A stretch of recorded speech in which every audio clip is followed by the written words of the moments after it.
Hello everyone, welcome to my channel. जैसा कि आप सबको पता है कि मैंने शॉप खोली है। तो आज मैं आपको कुछ ऑनलाइन में जैसे हमें जो परेशानी आती है उसके बारे में आज हम बात करेंगे। प्रॉफिट के बारे में तो देखिए हमने हमेशा बात भी करी है और काम के बारे में भी हमने बात करी है।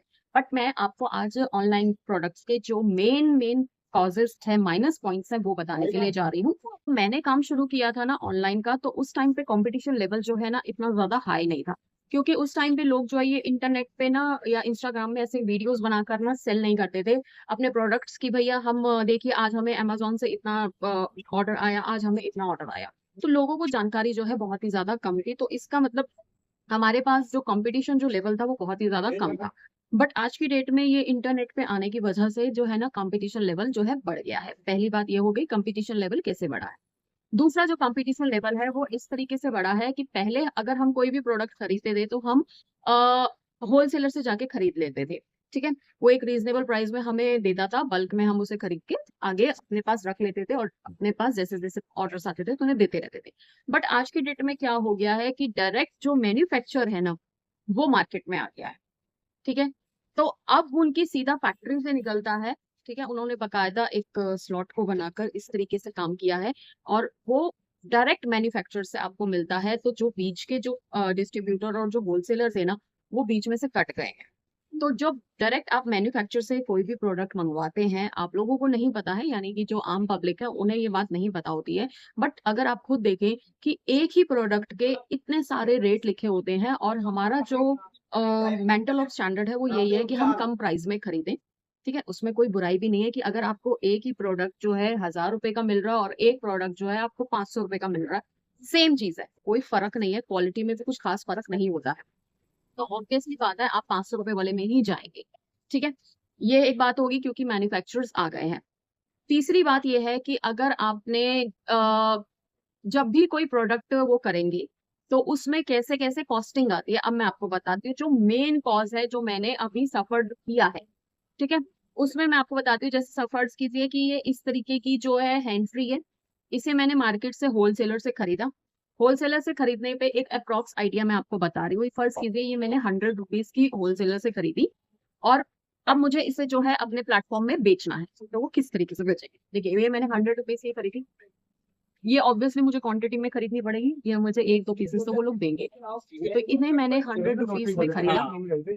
खरीदने के बाद मैंने इसमें अपनी 5 रुपया या 2 रुपए के करीब का अपना रेंट लगाया। रेंट लगाने के बाद मैंने इसमें फ्लिपकार्ट की फीस लगाई। फ्लिपकार्ट की फीस के बाद मैंने फ्लिपकार्ट की या अमेजोन की या जो भी साइट में आप काम करते हैं उसकी फीस लगाई। अब इसमें मैंने टैक्स लगाया। वो टैक्स किस चीज का, गवर्नमेंट का टैक्स है।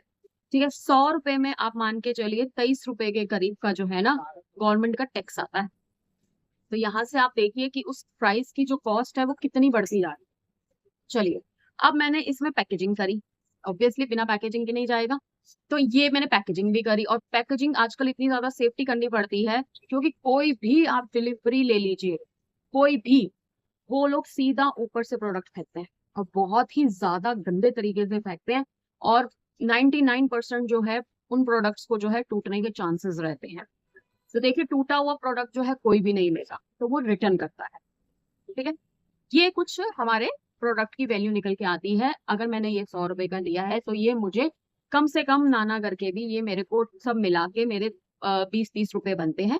उसके बाद मेरे को प्रॉफिट अब इसमें कमाना है तो मुझे ये कम से कम जो है 175 रुपए का करीब का बेचना पड़ेगा।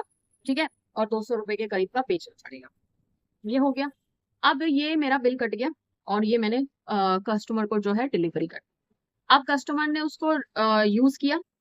ठीक है, क्योंकि आप कोई भी प्लेटफॉर्म ले लीजिए उसमें रिटर्न का जो है ना ऑप्शन दे रखा है। तो आजकल लोग हमारे यहाँ पर वैसे भी बहुत ज्यादा होशियार है। वो लोग क्या करते हैं, कुछ टाइम तक इन प्रोडक्ट्स को यूज करेंगे। एक अप्रॉक्स के तौर पर बता रही हूँ, जरूरी नहीं यही वाला प्रोडक्ट हो। वो यूज करेंगे, उसके बाद आपको रिटर्न कर देंगे। हो सकता है रिटर्न में आपको सेम प्रोडक्ट ना आए और हो सकता है कि आपको वो लोग इस्तेमाल करने के बाद आपको रिटर्न कर दें। लेकिन जब वो रिटर्न आएगी, अब ध्यान से सुनिएगा, उसके डिलीवरी चार्जेस जो है हमें पे करने पड़ते हैं, राइट। और जो टैक्स कटा था, गवर्नमेंट का टैक्स कटा था या फ्लिपकार्ट का टैक्स कटा था, उसकी भरपाई नहीं है। वो सब कुछ चला गया तो चला गया।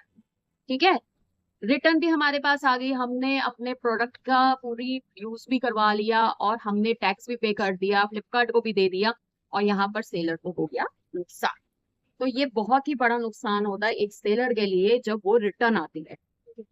उसके बाद अगर आपकी रिटर्न भी नहीं आती है लेकिन आपका बिल कट गया, क्योंकि व्हाइट में बिल कट गया, ठीक है, व्हाइट में जब बिल कट गया तो वो आपके ऑब्वियसली जो है सीए को आपके पास देना पड़ेगा।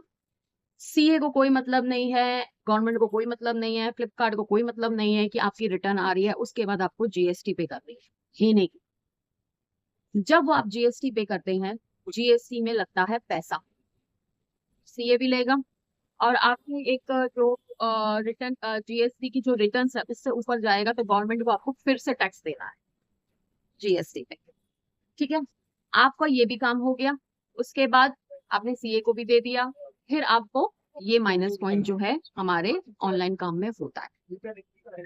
और दूसरी बात ये है, आज की डेट में मैं आपको एक और माइनस पॉइंट बताती हूँ। आपने एक रिसेंटली वीडियो देखी होगी जिसमें एक लड़की ने इंटरनेट पे शो डाला कि भाई मेरा साथ एक रेस्टोरेंट ने फ्रॉड कर दिया, उसने मेरे को नॉन वेज बिरयानी जो है सेंड कर दी, जबकि मैंने वेज बिरयानी मंगवाई थी नवरात्रों, लेकिन उन्होंने मेरे साथ स्कैम कर दिया। और उस बेसिस पे, उस लड़की की वीडियो वायरल होने की बेसिस पे, पुलिस ने उस रेस्टोरेंट का जो मालिक था उसको गिरफ्तार कर लिया और उसके खिलाफ जो है एफआईआर दर्ज करा दी। अब ना तो उस लड़की ने सोचा कि उसने, मतलब कि मेरे को तो लिटरली बहुत ही ज्यादा उसके लिए गंद बोलने का मन है, लेकिन मैं बोल के लिए अपना कंट्रोवर्सी क्रिएट नहीं करना चाहती, क्योंकि यहाँ पर आज की डेट में सही बात बोलना भी लोगों को गलत लगता है। तो ये भी एक हमारे साथ एज अ सेलर हमारे साथ ये स्कैम होता है। तो ऑनलाइन के फायदे में आपको मैं बता दूं, ऑनलाइन का सिर्फ और सिर्फ एक ही फायदा है, बाकी और कोई भी फायदा नहीं है, कि आपके पास जो ऑर्डर आता है वो पूरी इंडिया से ऑर्डर आता है। अब मुझे कई बार ऐसे ऑर्डर्स आते हैं जिन स्टेट्स, मतलब कि जिन जगहों के मैंने नाम भी नहीं सुने होते हैं, पढ़े भी नहीं होते हैं, देखे तो बहुत दूर की बात हो जाती है, लेकिन वहां से ऑर्डर भी आ जाता है, लेकिन फिर मुझे उसके हिसाब से उसकी पैकेजिंग भी करनी पड़ती है। तो आज मैंने आपको जो है ऑनलाइन के माइनस पॉइंट बता दिए हैं, तो इसलिए आपको कभी भी कोई भी वीडियो देखकर ये दिमाग में नहीं डालना है कि मुझे ये काम वाला काम कर। पहले, सबसे पहले आप उस काम को समझिए, उस लाइन को समझिए, उसके सबसे पहले माइनस पॉइंट देखिए। जब आप माइनस पॉइंट देखेंगे तो प्लस तो अपने आप ही मिल जाएंगे आपको। और किसी की देखा देखी कभी भी काम मत कीजिए, हर चीज जो है आप अपने अनुसार कीजिए। जरूरी बहुत है काम करना, लेकिन हर एक काम जो है बहुत ही ज्यादा सोच समझ के करना चाहिए। तो चलिए मिलते हैं हम फिर नेक्स्ट वीडियो पे। नमस्ते।